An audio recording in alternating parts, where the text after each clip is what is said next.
So excited to welcome to the show Nicholas Prukop.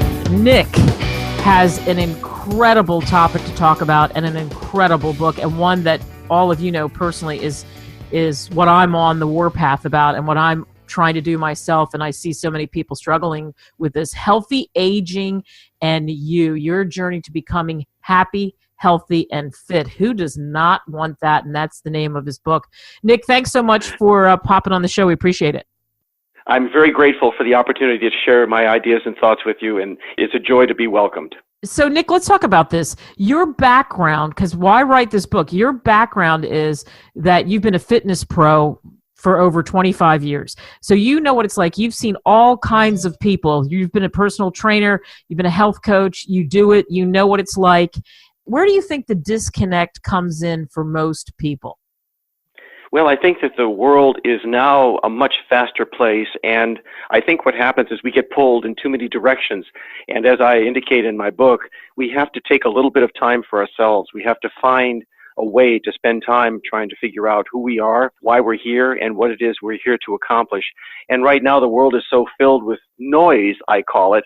It's difficult for people to take the time to be quiet and explore some of the options that might be available to them that they might otherwise not know about.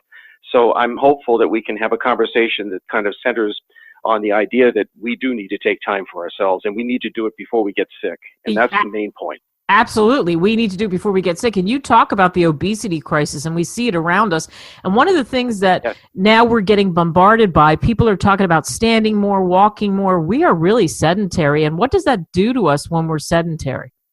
Well, it causes lots of trouble because now sedentary behavior is being called the new smoking. And what they mean by that is that even if we're moving a portion of the day, when we sit or lie down for the greater portion of our day, we end up becoming, I guess, obese and I guess stressed out.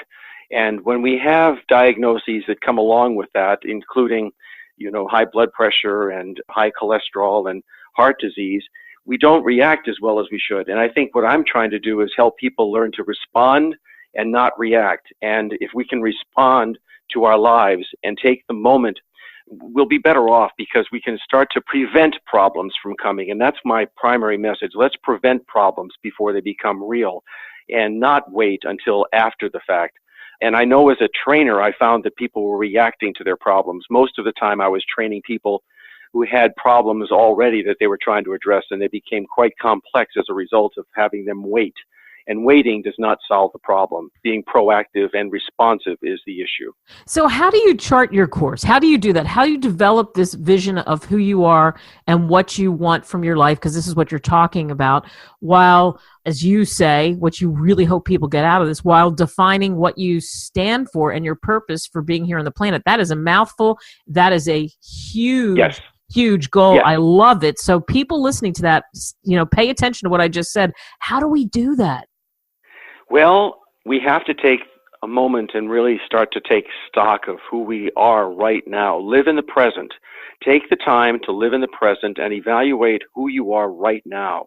Take the time to write down some of the things that you know you could improve on, and take the time to write down some of the things that you love about yourself. These two lists will give you the opportunity to explore some of the things that make you happy. And when you do things that make you happy, you'll never work another day in your life, and that is ultimately our purpose. Our purpose is to uncover, discover, and develop our natural gifts. That's where your purpose comes from. My natural gifts center on communication and expression. So I discovered through writing my book, I found a passion for communication and expression, and now I want to take that out to the world. And so I'm beginning to realize however long it takes, it's a worthwhile effort to sit down and make those two lists. Make a list of where you are right now and what you're doing and what you love about your life, and also take a look at the things that you would really love to do. Make a dream list for yourself. That ultimately will yield what it is that you're here to do. Mine is very simple. I just want to help one person solve one problem today. That's it, just one person. That's why I wrote the quote from Ralph Waldo Emerson into my book about if one life is just breathed easier because you were here, you have succeeded. So let's not make it too complicated. Let's just bring it back to helping ourselves and helping one other person. And that's the place to start. We're speaking with Nick Prukop, and the book is Healthy Aging and You, Your Journey to Becoming Happy, Healthy, and Fit. I love that. Where are you right now, and what do you want to do? I think there's a fear in taking that leap. Do you think that's part of what it is, Nick, that we want to stay in the nest, and even though we are unhappy maybe with our job, with the way we look, with how we feel, there's something in us that's hard for people to imagine and take that leap, right? So you have to break that. Yes, and that's the problem that I've had with my entire life. I've always been feeling like I wasn't enough, that there wasn't enough knowledge, enough wisdom, enough skill, enough information for me to do what I love to do. It wasn't until I sat down and wrote the book that I realized if I write 35 chapters on this subject, I must be okay. And it's taken me 10 years to get to this point in time. I'm going to be 72 this year, and I realized I don't want people to get to be 72 and not have found their path, because passion is where life is really lived. If we live from passion and we live from joy and commitment to our purpose, we become healthy, because we're going to do everything we can to stay healthy so we can live our purpose. And that's kind of what I was learning as a personal trainer. I learned that instead of working on losing weight, let's work on finding out what works in our life. Let's find out what makes us happy. Let's find out what makes us wake up in the morning with joy in our heart and forgiveness and gratitude. That's another thing I want to stress too, is that we need to be grateful for what we have right now. Gratitude leads to new ideas and new thoughts. When you're grateful for what you have, new thoughts and ideas come to you seamlessly and easily. So fear is my number one problem. That's what I've worked my entire life to overcome. So I understand completely what you're saying, and I think that if we can just let fear go for a moment, set fear aside, and just dream a little bit bigger. Walt Disney, one of my favorite people, found an orange grove in Anaheim, California back in the early 50s. And Walt didn't see orange groves. He saw Tomorrowland, and he saw Adventureland, and he saw all of the lovely things that would become Disneyland. And I think when we see that there is risk involved in change, and there is an idea that I do have to take a leap of faith sometimes, but boy, is it worth it. You just have to let go for one moment and say, I'm enough. I'm enough. I have enough talent. I have enough knowledge. I have enough desire. I have enough passion. Enough. I'm enough. That's what I like. I want people to say every day, I'm enough. I love that. I love that saying, I am enough. Let's start a hashtag. Hashtag it out right now. I am enough. I think it's brilliant. And you're right about being grateful. And do you find if people wake up and they dream bigger and they do feel grateful for where they are right now, do you feel that those other things that we're talking about, aging, your body, etc., that it follows suit because you're happy? Yes, because now I know health comes from within us. It's not something someone can give us. It's something we have to develop on our own. Fitness is the outside part where we can work on that every day to support our health, making good choices for what we eat and how we think and what we drink and how we behave. If we treat ourselves with love and respect and gratitude, the rest will start to happen, because we're starting to feel inside ourselves this wonderful energy that I feel every day when I wake up now. I'm thinking about this wonderful future where I might be able to travel and have some opportunities to help audiences all over the world. And it's because I wrote the book, and it's because I'm taking some chances now, and it's because I'm standing up for what I believe in. And if I want the obesity crisis to go away, that's not my job to fix it, but my job is to be a voice in the conversation on how we might deal with that tragedy.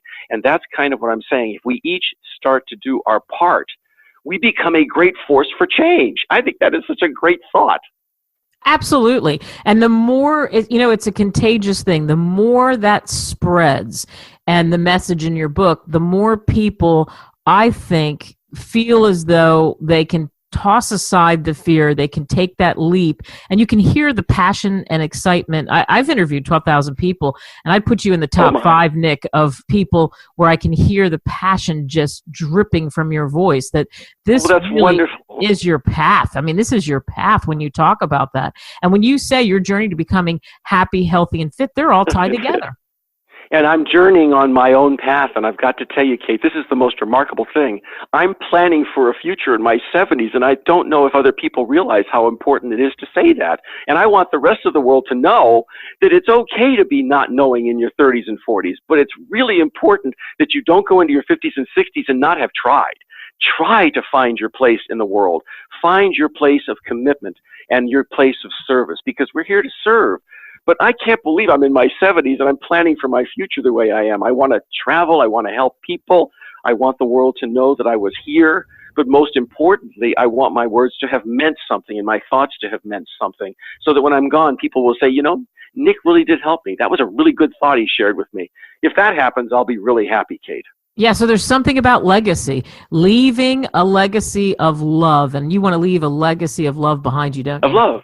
Yes, I don't want people to think of me and just have no opinion at all, but I would love people to think about me as someone who cared enough about this journey that I was on, that I wanted to make this particular journey called my life meaningful and purposeful, because ultimately I spent decades not knowing, and that's a terrible place to live. It really is. It's not fun. And I have to tell you, Nick is an overnight success, because I haven't even gotten to the starting line yet. But I do believe that when we reach the starting line, we're going to go, wow, was that worth it or what? That is so cool. And then from that point forward, you're taking care of yourself, you're valuing yourself, you're loving yourself, and you're starting to feel the love come back to you. And it's not until we love ourselves thoroughly that others will love us, because we are giving people permission now to enter our lives and to be a part of our lives so that we can serve them. And that's really all I'm trying to do. Perfect place to end this. Nick Prukop, the book is called Healthy Aging in You, Your Journey to Becoming Happy, Healthy, and Fit. I love it. Pick up this book. Run.